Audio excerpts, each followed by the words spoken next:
हम बच्चों आपको बताएंगे आज धातुओं में वैद्युत चालन तथा वैद्युत चालन का मुक्त इलेक्ट्रॉन मॉडल।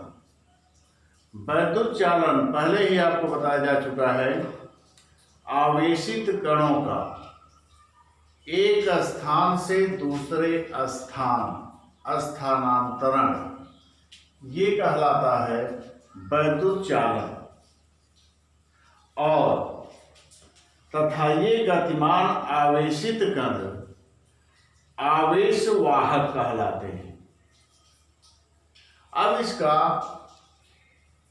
वैद्युत चालन का मुक्त इलेक्ट्रॉन मॉडल आप सभी लोग जानते हैं कि प्रत्येक पदार्थ सूक्ष्म कणों से मिलकर बना होता है जिसे परमाणु कहते हैं।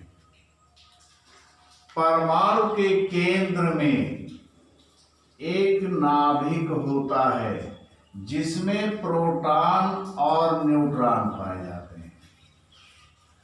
प्रोटॉन पर धन आवेश और न्यूट्रॉन उदासीन होता है। नाभिक के चारों ओर एक निश्चित कक्षा में इलेक्ट्रॉन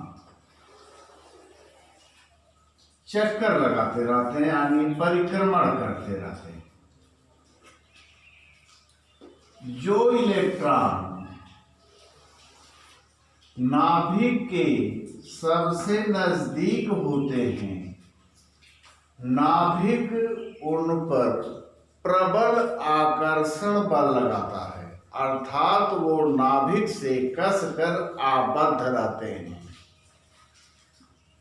जो बाह्य कक्षा में यानी दूर स्थित होते हैं नाभिक से इलेक्ट्रॉन, और उन पर नाभिक कम आकर्षण बल लगाता है, अर्थात कहने का मतलब ये हुआ वो नाभिक से कम आबद्ध रहते हैं। यही बाह्य कक्षा के इलेक्ट्रॉन विशेष परिस्थितियों में जैसे टेम्परेचर देकर, ताप बढ़ाकर, घर्षण द्वारा या अन्य विधियों द्वारा ये पृथक हो जाते हैं। थोड़ी सी ऊर्जा मिलने पर घर्षण से अथवा ताप बढ़ा करके अथवा प्रबल वैद्युत क्षेत्र लगाने पर ये जो हैं अपनी कक्षा को छोड़कर अलग हो जाते हैं। इन्हीं को कहा जाता है मुक्त इलेक्ट्रॉन। यही मुक्त इलेक्ट्रॉन हो गए। यही जो है प्रबल वैद्युत क्षेत्र में अथवा घर्षण द्वारा ये अपनी कक्षा को छोड़कर अलग हो जाते हैं। इनको मुक्त इलेक्ट्रॉन अथवा चालक इलेक्ट्रॉन कहते हैं। किसी पदार्थ की वैद्युत चालकता उसमें उपस्थित मुक्त इलेक्ट्रॉनों की संख्या पर निर्भर करती है, यानी जिसमें मुक्त इलेक्ट्रॉन अधिक होंगे उसकी चालकता सबसे अधिक होती है। सामान्य ताप व दाब पर धातुओं में मुक्त इलेक्ट्रॉन घनत्व बहुत अधिक, लगभग 10 के घाते 29 प्रति घन मीटर क्यूब होता है। चांदी में मुक्त इलेक्ट्रॉन घनत्व अधिकतम, अर्थात चालकता चांदी की जो होती है सबसे अधिक होती है। अतः चांदी को वैद्युत का श्रेष्ठ सुचालक माना जाता है। इसके पश्चात वैद्युत चालन की दृष्टि से तांबा, सोना, एल्युमिनियम आदि रखे जा सकते हैं। ये हो गया आपका वैद्युत चालन का मुक्त इलेक्ट्रॉन मॉडल। मुक्त इलेक्ट्रॉनों की यादृच्छिक गति, औसत मुक्त पथ जिसे हम लैम्डा से प्रदर्शित करते हैं, तथा श्रांति काल जिसे हम टाउ से प्रदर्शित करते हैं। सबसे आप देखिए मुक्त इलेक्ट्रॉनों की यादृच्छिक गति। धातुओं में मुक्त इलेक्ट्रॉन स्वच्छंद रूप से अणुओं परमाणुओं के बीच में अनियमित गति करते रहते हैं। मुक्त इलेक्ट्रॉन क्या होता है, इसके पहले हमने बताया। धातुओं में मुक्त इलेक्ट्रॉन स्वच्छंद रूप से अणुओं परमाणुओं तथा धनायनों के बीच में अनियमित गति करते रहते हैं। गति करते हुए आपस में ये टकराते भी हैं तथा परमाणुओं और अणुओं से भी टकराते रहते हैं। प्रत्येक टक्कर में इन मुक्त इलेक्ट्रॉनों की गति की दिशा यानी वेग का परिमाण तथा दिशा दोनों बदल जाते हैं। मुक्त इलेक्ट्रॉनों की संख्या बहुत अधिक होने के कारण और इसमें निरंतर टक्करों के लगने से इनकी गति अनियमित हो जाती है। इसे मुक्त इलेक्ट्रॉनों की यादृच्छिक गति कहते हैं। किन्हीं दो क्रमागत टक्करों के बीच मुक्त इलेक्ट्रॉनों द्वारा चली गई दूरी को इलेक्ट्रॉनों का मुक्त पथ कहते हैं। किन्हीं दो टक्करों के बीच चली गई दूरी जब टकराते रहते हैं, जैसे यादृच्छिक रूप से वो गति करते हैं तो उनकी टक्कर अणुओं परमाणुओं से या स्वयं से होती रहती है, तो किन्हीं दो टक्करों के बीच चली गई दूरी को मुक्त पथ कहा जाता है। औसत दूरी जो औसत मुक्त पथ कहलाता है और श्रांतिकाल किन्हीं दो यानी जो मुक्त इलेक्ट्रॉन हैं किन्हीं दो क्रमागत टक्करों के बीच का समय, किन्हीं दो क्रमागत टक्करों के बीच का समय श्रांति काल कहलाता है। जो मुक्त इलेक्ट्रॉन होते हैं उनका किन्हीं दो क्रमागत टक्करों के बीच का समय श्रांति काल कहलाता है। इसे टाउ से प्रदर्शित करते हैं। इसका मान जो होता है 10⁻⁻14 सेकेंड की कोटिका होता है। मुक्त इलेक्ट्रॉन इसे जो है टाउ से हम प्रदर्शित करते हैं। मुक्त इलेक्ट्रॉनों की यह गति केवल उनकी ऊष्मीय ऊर्जा के कारण होती है। ये जो यादृच्छिक गति जो होती है, इनकी जो गति होती है वो ऊष्मीय ऊर्जा के कारण होती है। यह मुक्त इलेक्ट्रॉनों की ऊष्मीय गति कहलाती है। कमरे के ताप पर यानी रूम टेम्परेचर पर मुक्त इलेक्ट्रॉनों का ऊष्मीय वेग लगभग 10⁵5 मीटर प्रति सेकेंड की कोटिका होता है। कमरे के ताप पर मुक्त इलेक्ट्रॉनों का ऊष्मीय वेग लगभग 10⁵5 मीटर प्रति सेकेंड की कोटिका होता है। यदि किसी क्षण धातु में उपस्थित यह मुक्त इलेक्ट्रॉनों के ऊष्मीय वेग क्रमशः यदि किसी धातु में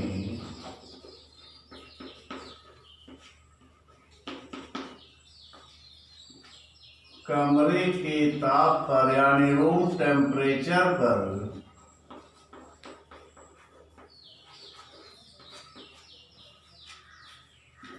n मुक्त इलेक्ट्रॉनों के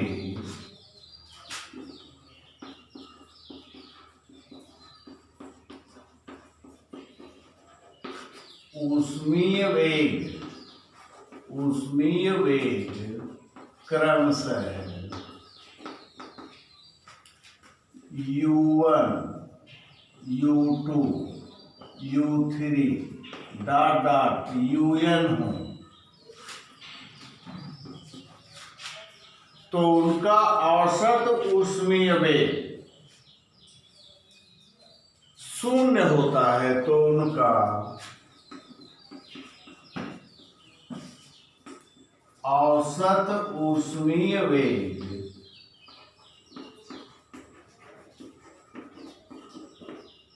शून्य होता है।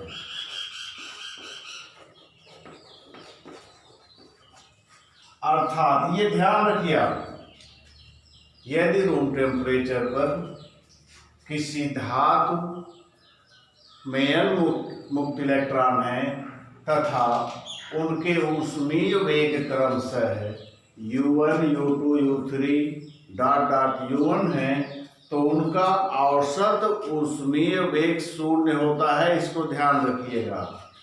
अब इनका औसत ऊष्मीय वेग जो हो जाएगा U1 plus U2 plus U3 plus dot dot plus UN अपान n, ये औसत हो गया, इक्वल टू 0। ये विशेष आप ध्यान रखिएगा क्योंकि आगे जो डेरिवेशन होगा उसमें इसका प्रयोग होगा। कमरे के तापमान यानी जो ऊष्मीय यादृच्छिक गति करते हैं औसत कमरे के टेम्परेचर पर, इनका जो औसत ऊष्मीय वेग होता है वो शून्य होता है। U1 plus U2 plus U3 plus dot dot UN अपान n, ये औसत हो गया, ये बराबर 0 होता है। मुक्त इलेक्ट्रॉनों का अपवाह अथवा अनुगमन वेग, इसे ड्रिफ्ट वेलोसिटी भी कहते हैं। परिभाषा इसकी है, चालक में उपस्थित मुक्त इलेक्ट्रॉन वैद्युत क्षेत्र के प्रभाव में जिस सूक्ष्म नियत औसत वेग से एक दिशीय गति करते हैं, मुक्त इलेक्ट्रॉनों का अपवाह अथवा अनुगमन वेग कहलाता है। इसे Vd से प्रदर्शित करते हैं, स्मॉल v और नीचे da लिख देते हैं। इसे Vd से प्रदर्शित करते हैं। मुक्त इलेक्ट्रॉनों का अनुगमन वेग अत्यंत सूक्ष्म, लगभग 10⁻⁴ मीटर प्रति सेकेंड की कोटि का होता है।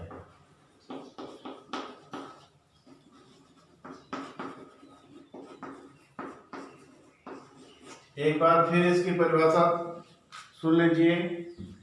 चालक में उपस्थित मुक्त इलेक्ट्रॉन वैद्युत क्षेत्र के प्रभाव में जिस सूक्ष्म नियत औसत वेग से एक दिशीय गति करते हैं, मुक्त इलेक्ट्रॉनों का अपवाह अथवा अनुगमन वेग कहलाता है। इसे हम Vd से प्रदर्शित करते हैं। अनुगमन वेग का मान 10⁻⁴ मीटर प्रति सेकेंड की कोटि का होता है। हाँ बच्चों देखिए, अनुगमन वेग तथा वैद्युत धारा में संबंध, अनुगमन वेग और वैद्युत धारा में संबंध अर्थात Vd और I। हमने मान लिया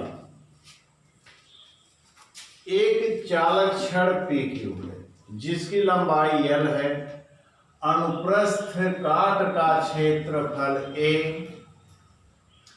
तथा चालक के एकांक आयतन में उपस्थित मुक्त इलेक्ट्रॉनों की संख्या n, अर्थात 1 मीटर क्यूब में एकांक आयतन में उपस्थित मुक्त इलेक्ट्रॉनों की संख्या n।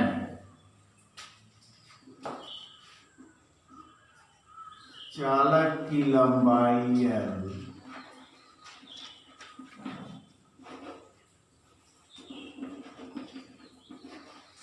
तथा अनुप्रस्थ परिच्छेद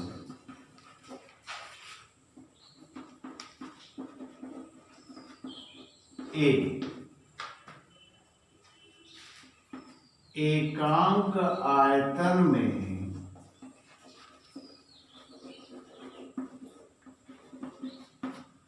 उपस्थित मुक्त इलेक्ट्रॉनों की संख्या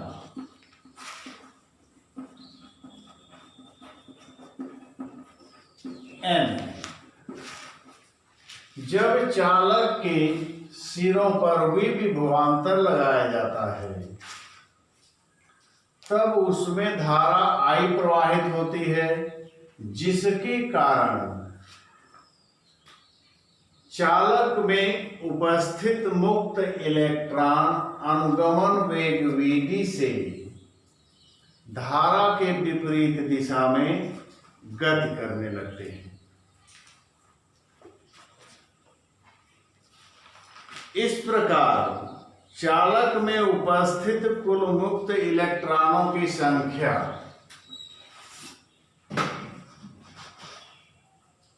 यानी 1 मीटर क्यूब में मुक्त इलेक्ट्रॉनों की संख्या बराबर हो गया m। तो इस चालक का आयतन, चूंकि अनुप्रस्थ परिच्छेद a है, लंबाई l है, तो Al आयतन में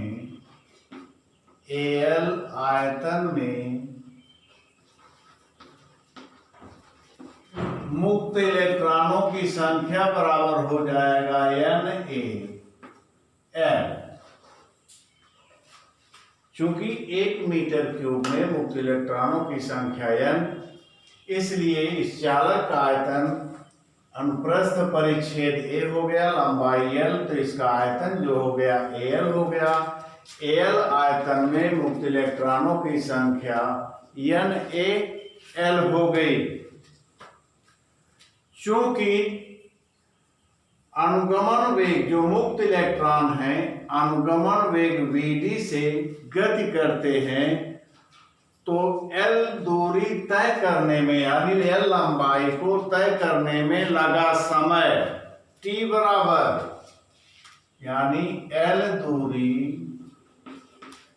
तय करने में मुक्त इलेक्ट्रॉन द्वारा लगा समय t बराबर, समय बराबर दूरी बटे 4। दूरी आपकी L हो गई, L अपान Vd, चूंकि अनुगमन वेग Vd से ये गति करते हैं, समय बराबर दूरी बटे 4 के सूत्र से चालक छड़ में प्रवाहित धारा, चालक छड़ में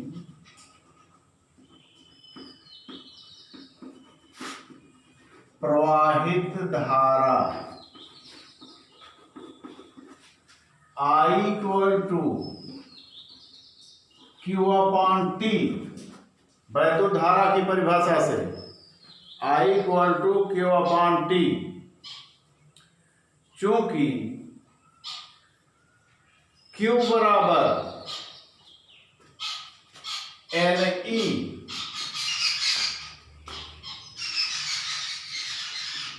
इक्वल टू n की वैल्यू, यानी इसमें मुक्त इलेक्ट्रॉनों की संख्या जो हम निकाले थे NaL, मुक्त इलेक्ट्रॉनों की संख्या NaL जो हो गई, ये आपका Q बराबर Ne, ये कैपिटल N मान लो आप, चूंकि मुक्त इलेक्ट्रॉन NaL हैं, तो यहां पर हो जाएगा NaL इंटू E अपान T जो है, ये समीकरण 2 मान लीजिए और इसको 1 फर्स्ट। T की value T equal to L upon Vd, L upon v d, ये आई हो गया।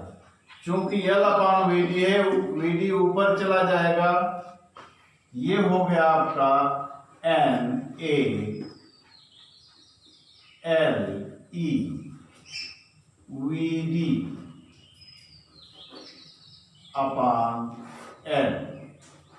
एल से एल कैंसिल, इक्वल टू हो गया या i equal to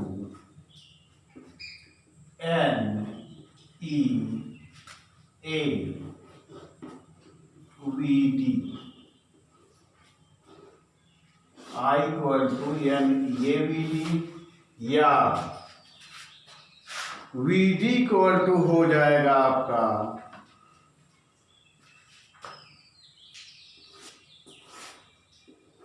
we d equal to i अपान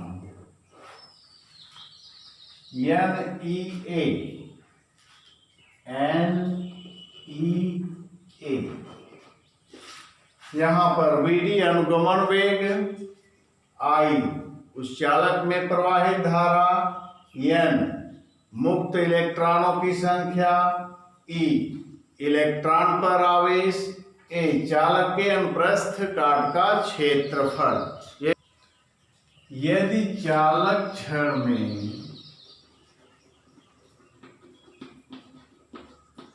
धारा घनत्व